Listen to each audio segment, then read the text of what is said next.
Bapak, Ibu, dan saudara-saudara yang sama dikasihi di dalam nama Tuhan, setelah kita membaca 3 perikop bacaan firman Tuhan pada hari ini, kita bersama-sama akan merenungkan firman Tuhan dengan tema "Peganglah perintahku dan lakukanlah". Saudara-saudara, sebagai murid Yesus Kristus yang menjalani kehidupan setiap hari, penting bagi kita dan sangat-sangat luar biasa kita harusnya memahami apa yang dikatakan Yesus kepada murid-muridnya dalam perikop pembacaan kita, bacaan utama kita pada saat ini dari Injil Yohanes pasal 14 ayat 15 sampai ayat yang ke-21. Perkataan pertama Yesus dalam ayat 15 itu adalah, "Jikalau kamu mengasihi aku, kamu akan menuruti segala perintahku." Dan ayat 21, "Barang siapa memegang perintahku dan melakukannya, dialah yang mengasihi aku." Saudara-saudara, Yesus mengingatkan murid-muridnya bahwa hubungan atau korelasi yang sangat penting antara mengasihi Dia dan melakukan perintahnya adalah bagian yang tidak boleh terpisah. Semua kita dan banyak orang di luar kita bisa mengatakan, "Saya mengasihi Yesus. Saya mau mengikut Yesus."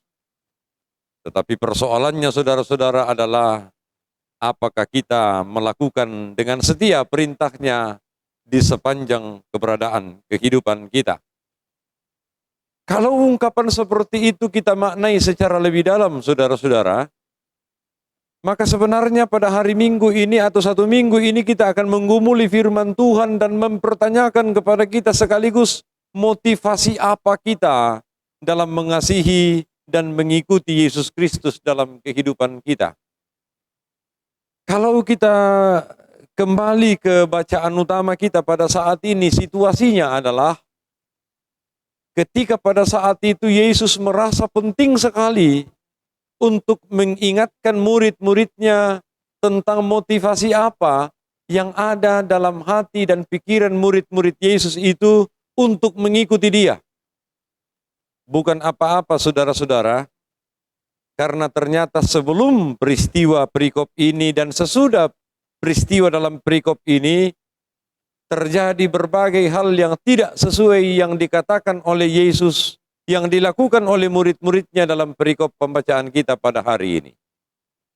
Saya ingin mengatakan contoh misalnya, sementara Yesus mengungkapkan tentang kepentingan kerajaan sorga dan apa yang harus dilakukan untuk menyenangkan hati Bapaknya yang ada di sorga, Yesus kemudian menceritakan, menggambarkan tentang bagaimana merendahkan diri harusnya dimiliki oleh murid-murid, bagaimana mereka mengasihi semua orang seperti yang diajarkan oleh Yesus. Sementara itu pula murid-murid sibuk meributkan tentang kedudukan siapa yang paling utama di antara mereka. Atau bahkan sesudah perikop ini, ketika Yesus ditangkap, lalu kemudian dibawa ke pengadilan untuk pada akhirnya dibawa ke Golgota untuk disalibkan, apa yang terjadi dengan Yudas? Yudas datang mencium Yesus, tetapi ciuman yang sangat terkenal itu pada akhirnya kita katakan ciuman pengkhianatan. Mengapa ciuman pengkhianatan, saudara? Kalau kita bisa pahami, ciuman itu berarti bahwa tanda kasih kita kepada seseorang. Dan oleh karena itu, ketika Yudas melakukan itu, ternyata dia melakukannya, dia memang mencium Yesus, tetapi ternyata motivasinya buruk, motivasinya tidak baik. Apa yang terjadi dalam kehidupan kita juga seperti ini kadangkala. Kita mengatasnamakan semuanya hal yang mengasihi. Kita melakukan pelayanan dan terlalu sibuk kita melayani misalnya dan seterusnya. Oke, keadaan itu baik. itu adalah perbuatan-perbuatan yang baik. Tetapi ketika pelayanan, tetapi ketika kegiatan dan kesibukan kita itu pada akhirnya memunculkan motivasi pribadi supaya kemudian kita dibicarakan orang, supaya kita diakui orang, supaya kita dipuji orang, atau bahkan juga mungkin ada motivasi kepentingan apapun di sana, kepentingan keuangan, kepentingan politik, atau kepentingan yang lain-lain, maka dapat disimpulkan bahwa perbuatan baik memunculkan motivasi yang tidak baik. Itu yang Yesus rasa sebagai sesuatu yang sangat penting untuk ditekankan kepada murid-muridnya. Kalau murid-muridnya itu sungguh-sungguh mengasihi Yesus, maka harusnya mereka melakukan apa yang diperintahkan oleh Yesus, bukan apa yang muncul sebagai sebuah perintah dalam motivasi diri sendiri untuk kepentingan diri sendiri. Ayat 16. Aku akan meminta kepada Bapa dan Ia akan memberikan kepadamu seorang penolong yang lain supaya Ia menyertai kamu selama-lamanya. Godaan terbesar saudara-saudara dalam kehidupan murid-murid dan kehidupan kita hari ini adalah ketika kita memandang Yesus itu tidak ada bersama dengan kita secara fisik. Murid-murid itu, saudara-saudara, ketika mereka masih bersama dengan Yesus, maka mereka sangat hebat, mereka sangat luar biasa. Tetapi ketika mereka tahu pada akhirnya bahwa Yesus telah mati, apa yang terjadi kepada mereka? Kedukaan mereka, kehancuran pengharapan mereka kepada Yesus. Mereka semua tidak mengingat lagi semua yang pernah dikatakan oleh Yesus selama hidup dan bersama dengan mereka. Mereka bahkan kembali menjadi nelayan. Nah, saudara, dalam keberadaan kehidupan kita sekarang, juga demikian. Ketika kita memandang bahwa Tuhan tidak bersama dengan kita, apalagi keadaan di mana kita sakit, di mana kita bergumul, seakan-akan Tuhan semakin jauh dari kita, maka persoalan paling penting adalah apakah kita tetap mengasihi Dia. Oleh karena itu Yesus melanjutkan dalam ayat 17, yaitu roh kebenaran. Dunia tidak dapat menerima Dia sebab dunia tidak melihat Dia dan tidak mengenal Dia, tetapi kamu mengenal Dia sebab Ia menyertai kamu dan akan diam di dalam kamu. Yesus Kristus melalui kuasa Roh Kudus diam di dalam diri kita. Bahwa semua yang kita lakukan, semua yang kita rencanakan, semua yang kita jadikan sebagai pelayanan kita ke depan ini digerakkan oleh Yesus dalam bentuk kuasa Roh Kudus yang diam di dalam diri kita.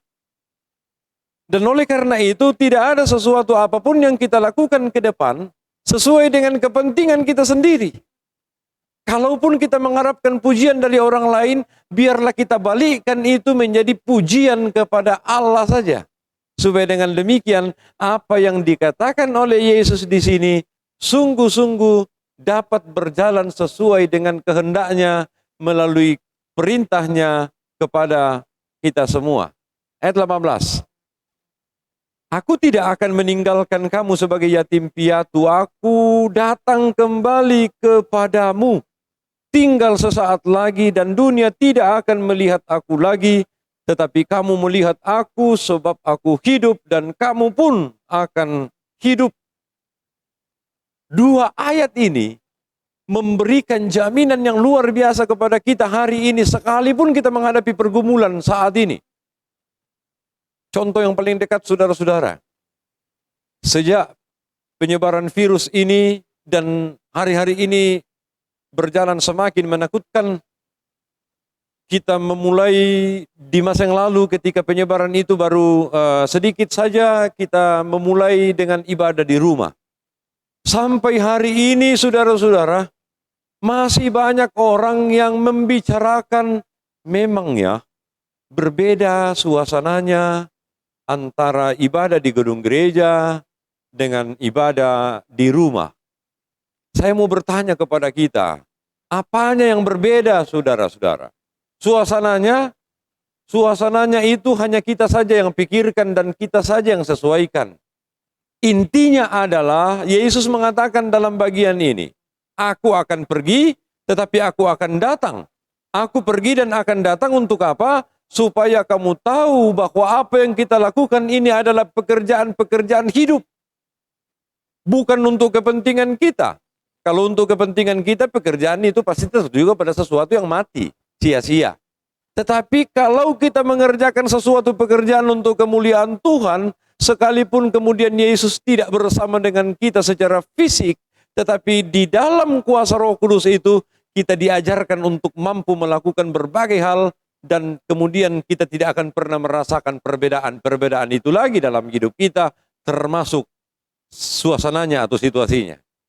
Nah, seperti misalnya, ketika kita harus beribadah di rumah, apa yang berubah? Tidak boleh berubah. Lagu-lagu pujian kita dengan semangat di rumah kita masing-masing, kita naikkan kepada Tuhan, karena motivasi kita adalah memuliakan Tuhan. Kita mendengarkan firman Tuhan, tidak pernah ada yang harus berubah dari sana. Kita mendengarkan firman-Nya itu baik dalam gedung gereja maupun di rumah kita masing-masing, karena motivasi kita, tujuan yang muncul dalam hati kita mendengarkan firman Tuhan, firman yang kita dengar ini firman-Nya Tuhan, bukan firman manusia. Apalagi dalam menyerahkan persembahan. Apa yang berubah, saudara? Ketika kita menyatakan persembahan kita di gedung gereja, ketika banyak orang yang ada di sekitar kita dan sebagainya juga menyerahkan persembahannya, apa yang berubah ketika di rumah kita? Justru di rumah kita boleh mengungkapkan dengan sukacita dengan semaksimal mungkin, karena disitulah di rumah kita masing-masing sambil kita melihat di sekitar kita begitu banyaknya berkat Tuhan selama ini, begitu banyaknya berkat Tuhan, keselamatan yang Tuhan nyatakan dalam hidup kita selama ini melalui pekerjaan, usaha, tanggung jawab kita, sehingga dengan demikian kita menyatakan persembahan dengan luar biasa. Tidak ada yang berubah karena motivasi kita sungguh-sungguh secara sempurna kita pahami hanyalah untuk melakukan kehendak Yesus Kristus yang tinggal di dalam diri kita melalui kuasa Roh Kudus. Oleh karena itu, saudara-saudara, mari kita melanjutkan kehidupan pelayan dan masa depan kita dengan lebih baik di masa yang akan datang. Tidak ada yang berubah, karena apapun yang terjadi dalam kehidupan kita, pergumulan, tantangan, dan duka cita, kemalangan, sakit, penyakit, dan lain sebagainya, itu adalah bagian-bagian di mana justru akan memberikan semangat kepada kita untuk semakin melakukan perintah Kristus itu dalam hidup kita, dan kemudian menjadi berkat bagi sesama. Ingat, ketika dalam bagian yang lain Yesus bertanya, bahkan 3 kali bertanya kepada Petrus, Rasul Petrus, apakah engkau mengasihi aku? Pertanyaan itu 3 kali. Apakah engkau mengasihi aku? Apakah engkau mengasihi aku? Apakah engkau mengasihi aku? Terakhir ketika Rasul Petrus menjawab semua itu, terakhir Yesus mengatakan apa? Gembalakanlah domba-domba. Artinya kalau kita sungguh-sungguh mengasihi Yesus, melakukan perintahnya dalam hidup kita dengan kekuatan Roh Kudus yang ada dalam diri kita, kita diajak untuk keluar, untuk menyatakan perbuatan yang sungguh-sungguh di dalam seluruh keberadaan hidup kita bersama dengan siapapun yang ada di sekitar kita. Oleh karena itu, saudara, mumpung kehidupan itu masih kita miliki sebagai anugerah dan berkat dari Tuhan kepada kita, pergunakan ini dengan setia, sehingga perjalanan kehidupan kita di masa yang akan datang semakin berkenan kepadanya. Amin.